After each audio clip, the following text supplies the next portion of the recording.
Султан Раев эмне дейм сизге эжеке аңгемеси.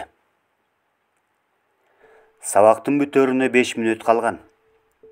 Эжеке мурдун учуна түшүп калган көз айнегин жогору түртүп: "Балдар, эртең чогулуш болот.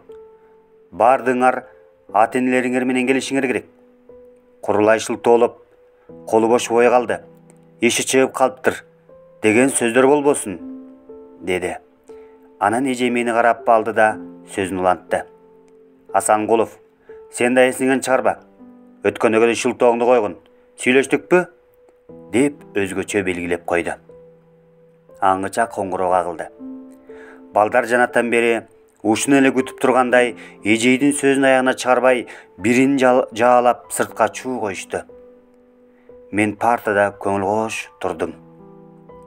"Асанкулов, сен эмне? Ооруп калгансыңбы? Ырайың да бир башкача." "Жок, түзүк элемин." Ооз учунан үн каттым. Добушум каргылданып кетти. "Анда эмнеге маанайың пас? Же эртеңки чогулушта ата-энеми жамандайт деп чочуп атасыңбы?" "Кудайга шүгүр, окууң жаман эмес. Экинчи черекте жалаң 5ке аяктадың. Тарбияң болсо үлгүлүү, алаарлык. Окуучулардын баары сендей болсо." Эже ак сөзүн бул жолу да жашырбады. "Атаң сөзсүз келсин, Асанкулов", деди эже класстан чыгып берип. "Эже, менин атам..." Эже сөзүмдү укпай калды. Класстан чыгып кетти. Тышка чыктым. Сабырым суз. Негедир эжедин эмелеги класстан чыга берип, "Атаң сөзсүз келиши керек" деген сөзү кулагымдан кетпей койду. Сиркем суу көтөрбөй, санаам санга бөлүнүп, ойлуу бараттым. "Ашым", Бердалынын тааныш үнү оюмду бузуп кетти. Ал мага карай басып келди. "Ай, ушу жаңы эжейдин чогулушу көйгөйүмө тийди. Күн алыс эле чогулуш. Тажап да бүттүм" деген Бердалы жолдо жаткан консерванын бош банкесин кериле туруп бир тепти да: "Балдар, эртең ата-энелердин чогулушу болот" деп мурдун чүйрүп, эжейди туурап кирди. Эртең чогулушка атам келсе, эжебиз көз айнеги менен атамды тешетиктеп: "Жолдош Касымов, сиздин уулуңуздун окуусу жаман, жүрүш турушу начар" деп ошончо адамдар арасында кызарса, атамдын андай абалда калышын каалабайм. "Атаңды уятка каларын билсең" деп сөзүн бөлдүм. "Жакшы оку да." "Ай, Бердалы", колун шилтеп сөзүмө этибар бербеди. "Айтчы, өзүң кимди ээрчитип келесиң?" Жооп күтпөй эле кайра бакылдады. "Сага ким келсе да баары бир. Мактоо уккандан ким тажасын? Окууң жалаң 5. Ал далымды таптап чит түкүрүп койду. Кеп сөз менен болуп, Бердалы экөөбүз жолдун айрылышына жетип калганыбызды туйбай калыптырбыз. "Болуптур эмесе, Ашым, эртеңге чейин үйгө барайын", деди Бердалы. Экөөбүз кош айтышып, эки башка көчөгө түштүк.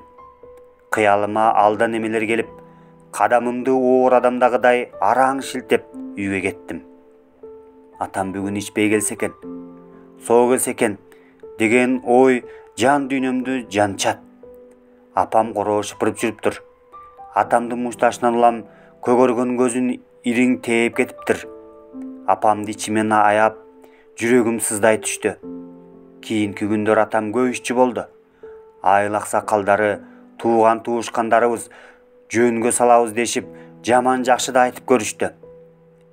Алардын кеп кеңешин кулагынын сыртына кетти. Бирин да уккан жок. Коңшубуз жолон чоң атада атамды кейип кепчип, тыймыш эткен болду. "Сарыгул уулум, сен эмне элден чыгып баратасың? Элдин баары нааразы. Биздин журтта сендей аракеч болгон эмес. Журтка шерменде кылдың го. Эл бетин карай албай калдык. Кекиртээңди тыйсаң боло. Арак ичпей бале ичкир" десе. Жолоң чоң ата башка сөзгө келбей үйдөн чыгып кеткен. Ошондон бери үйүбүзгө жан басып келбейт. туугандар эбак кол үзүшкөн. Сыягы элден бөлүнүп калдык. Бирок апам экөөбүз бул үйдөн кете албадык. Кантсе да өз коломтоң өзүңө мисир эмеспи? Ушул үйдө апам, атам баш кошуп, бирге түтүн булатып келатышат. Бул үйдө мен төрөлгөм. Ошондуктанбы Айтор үйүбүз мага ыйык.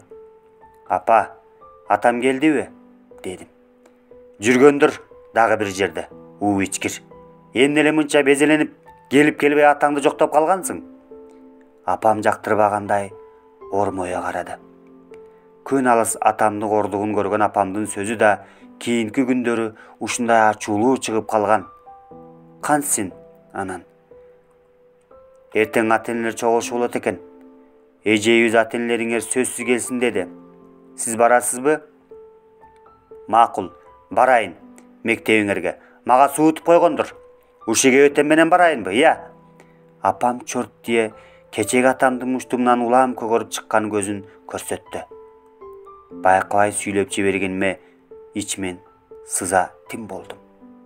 Ошо тапта өзүнчө эле сөгүнүп, эскилиги жеткен дарбазаны тарсылдата койгулап, атамдын ачуу үнү чыкты. Эй катын, ач эшикти. Ия, атаңды сенин. Бол дейм бачым. Атамдын ач кайкырыгынан бүткөн боюм калтырак басты. Анын көндүм болуп бараткан жоругунан эсим чыгып калган. Чарпаянын далдоосуна пааналап турдум. Апам дарбазаны ачты. Атам апама бир айкырып алды да, чалыштап алдыга кадам таштайм деп барып, тамтуң баскан баладай бир мүдүрүлүп алды. Арак ичпей ичкир, кекиртеңди тыйсаң болот. Сенин айыңан түзүк күн көрбөдүк. Апам наалып алды. Атаңдын чокусу, үнүңдү бас. Өңгөктөп тура берип, ач карышкырдай айгырган атамдын үнү таш жарды. Боюн түзөп, ордуна тура албай ыргалап, же сол көзүңдү да чыгара коеюнбу? Апама карай муштумун түйөжүктөндү. Бул сапар атамдын муштуму жаза жетип, тамтаңдай түштү. Муунум калчылдап, апамды калкалап тура калдым. Атам селт этти. Коёндун көзүндөй бакыра тиктеп турган мага сакалдары түксүйгөн атам ызырына карады. Көзүмдүн кычыктарынан жаш кылгыра, эриндерим титиреп, буулуккан ыйымды баса албадым. Ата, эмнеге ичесиң? Ичпечи, атаке байым. Бизге күн көртпөс болдуң го. Атамды кучактап, боздоп жибердим. Өпкөм көнөктөй эргей түштүм. Бозала чоң болгон кийимин күйүп жатып, атам көз жашымды баркалбады. Бар, сен калдың эле, мага акыл үйрөтпөгөн. Атаңдын оозун урайын, бок мурун десе. Атам ачуусу менен катуу түрттү. Ордуман 2 кадамдай ары ыргып кеттим. Ызама чыдабай, үнүмүн барынча өңгүрөп, ыйлап жибердим. Үнүңдү өчүр, итке окшобой. Мен өлгөндө ушинтип өңгүрөгүн, билдиңби? Мен өлгөндө эл деп коет. Атасынын көрө, алардын баарын урдум. Каалагандай чардайм, ичип, жейм. Менин оозуму тыйгандай алардын теңгеси кетип жаткан жок. Эртеси эртең менен мойнунан байлаган немедей мектепке жөнөдүм. Мектепке 2 көзү көгөргөн апам байкуш узатып чыкты. Уулум, чогулушуңа да бара албай калдым. Капа болбо, өзүң көрүп турасың го. Атаңдын кылык жору болсо бу, каралдым. Экөөбүздүн бешенебизге Кудай ушуну жазган турбайбы? Бара кой уулум, деп апам жоолугунун учу менен көз жашын аарчып калды. Мектепке келсем, ата-энелердин чогулушу эбак башталып калыптыр. Мен кирүүгө батын албадым. Класстын ичинен эжейдин үнү даана угулуп жатты. Көзүмөн жаштым тегереңтеп, эшикке жөнөнүп сыртта турдум. Ооба, сыртта турдум, ата. Сиздин азабыңыздан ушул абалга туш келип олтурам. Эжейиме эмне дээримди билбейм. же дагы жалганчы болуп каламбы? Класстан эжейдин үнү даана угулуп жатты. Асанкулов Ашымдын атасы барбы? Эжейдин үнү кулагыма чагылгандай шактый түштү. Эжей дагы бир ирет кайталап алды. Асанкуловдун ата-энеси келдиби? Өзү кайда? Келген жок деген үндөр олтургандардын тобунан угулду. Урматтуу ата-энелер, Асанкуловдун үйүнөн эч ким келбей калыптыр. Бирок ал бала жөнүндө айта кетейин. Асанкулов окуунун отличниги. Окуусу жалаң 5. Жүрүш турушу да үлгүлүү. Ушундай балдарды тарбиялап өстүргөн ата-энелер менен сыймыктанабыз. Терең урматтоо менен ыраазычылыгыбызды билдиребиз. Мен даристе каректериме жаш агызып, эжейиме эмне деп айтарымды билбей турдум.